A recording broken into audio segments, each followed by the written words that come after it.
next up, we have Fabiola Da Silva, who is an account exec at Attest. She is going to be talking about surviving and thriving in 2021 and why you should give a shit about consumer data. So looking forward to this one. Fabiola, welcome.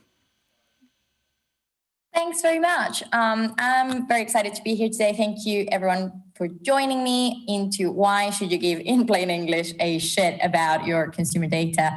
As I was introduced, my name is Fabiola, and I'm an account executive at Attest. And you might or may not be familiar with Attest, but in essence, we are a consumer insights platform. Put simply, we have a self-serve market research tool along with world-class experience from a customer expertise team designed to help you bring data back into the decision-making table by helping you access 100 million consumers globally.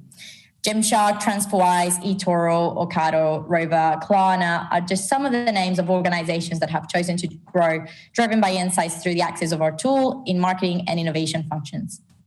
But I'm not here to talk about Attest today. What I'm here to talk about today is why, in essence, you should give a shit about your consumer data. And for that, it's interesting to recognize what's going on. So in a post-pandemic world where marketing budgets have been challenged and the market as well has flipped, any data you can get from your target audiences is extremely valuable. But the reality is that consumer habits are changing very rapidly. Brands everywhere are adapting. Competition is growing and new propositions are emerging. So within all this that is going on at the moment, the first question that everyone asks themselves is, how can I survive? How can my brand survive? So we propose the following. This is what we call the insight-driven growth model. Majority of the brands that we work with use this, but essentially it's a model that we've designed to support marketers in understanding more about their consumers to win. So starting by the learning stage, any studies you can do around jobs to be done, market mapping, audience segmentation, and learning about open innovation might help open opportunities that you might not be aware of. Going through the validation stage where creative testing, new product development testing, messaging and proposition development testing can also be fundamentally useful when de-risking in marketing communications and strategy. Helping you to reach the right audiences by delivering insight-driven campaigns, dynamic media planning, or data-driven PR. And lastly, measuring. So as we all know, measuring allows us to learn and grow. So delivering things like pre and post campaign tracking, brand awareness and consideration, competitor analysis, and overall market growth. But if consumer data is expensive, it's low, and with budget reductions, it is not your priority as a marketer, seriously, how can it help you? Well, if I haven't managed to sort of convince you with the insight-driven growth model, here are just a couple of reasons why data, especially consumer data, can help unlock opportunities. The first one is that it lets you get to know your target consumers in more detail. It can also inspire creative ideas. It can help you make better decisions day to day.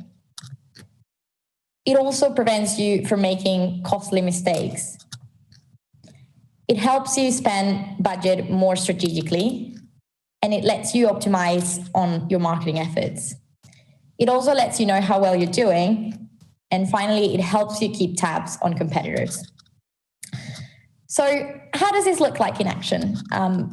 I can speak about not all the brands in the world, but particularly we know that Gymshark, which is a $1.3 billion conditioning brand named as the fastest growing retailer in the UK, uses consumer research to understand audience attitudes and behaviors over time.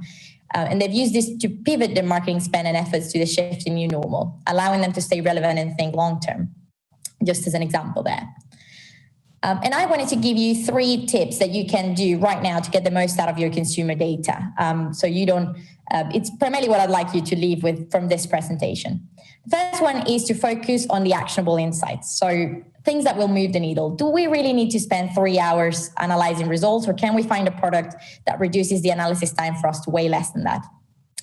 The second one is to never, as with any source of data, just trust the unique source of data that you've got available. Always complement it with your consumer data, and most winning marketing strategies historically have had access to consumer and customer data to shape decision making. So your customers are as valuable as your consumers. Always complement data sources with each other.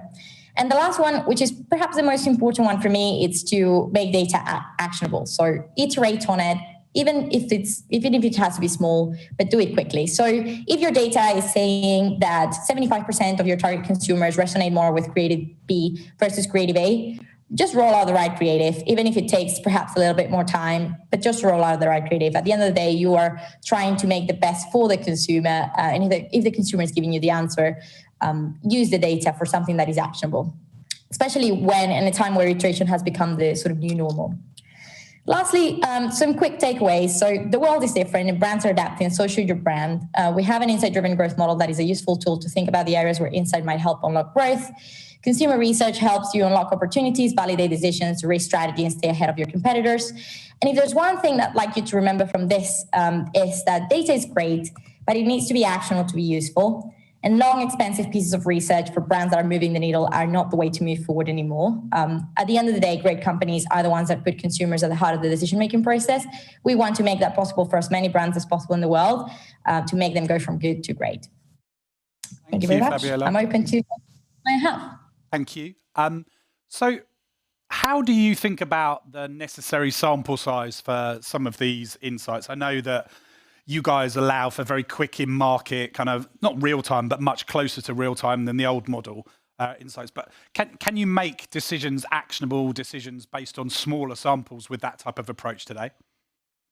Yeah, absolutely. So it really depends on what you're looking to test, right? So if you're looking to get a vast read on a more sort of mass market audience, yes, we would recommend you to go after large sample sizes. But then again, with more agile research tools, you are able to access them in real time rather than having to wait hours or rather than waiting weeks for them. So it really depends on what you want to test, but definitely on small sample sizes, you can get actionable insights. Okay. Very helpful. And you talked in your sum up there around how your tool has been used to help de-risk strategy and make kind of bigger strategic decisions. Could you maybe share beyond like some of the consumer insights for advertising how you do that?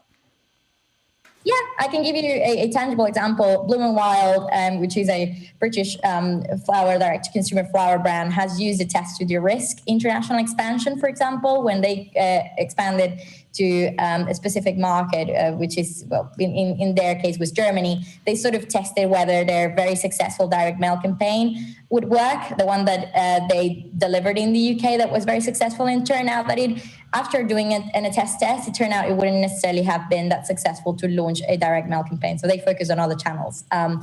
Another example is they created a fever tree launched through our site, and they realized after testing that out that it perhaps looked a little bit like an alcoholic drink, and that's not exactly how they want to be perceived, rather than. So I hope that brings more clarity. No, they're very helpful examples. Thank you.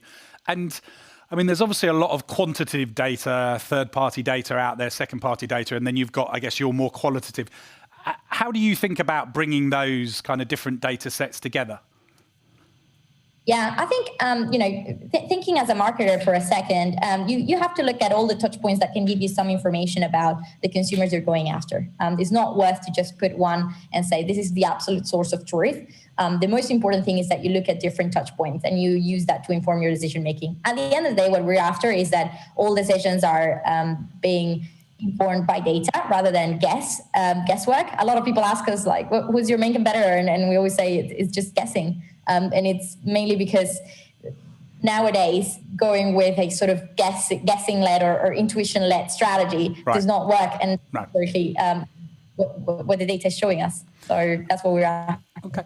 And the other thing that strikes me is, like, you talk a lot about actionable insights. Have you got good examples of taking some of that data into how media is actually activated differently in like the programmatic addressable world? Are people using that to inform their buying, or is it more to inform the strategy and the kind of pre-planning before you put it into market? Yeah, it is used across different touch points. So it is definitely primarily used to inform strategy, but also to evaluate and analyze what has happened and what has gone wrong, to distribute more efficiently as well. Great. Primarily in marketing. Thank you so much, Fabiola. It's been really interesting. Appreciate your time.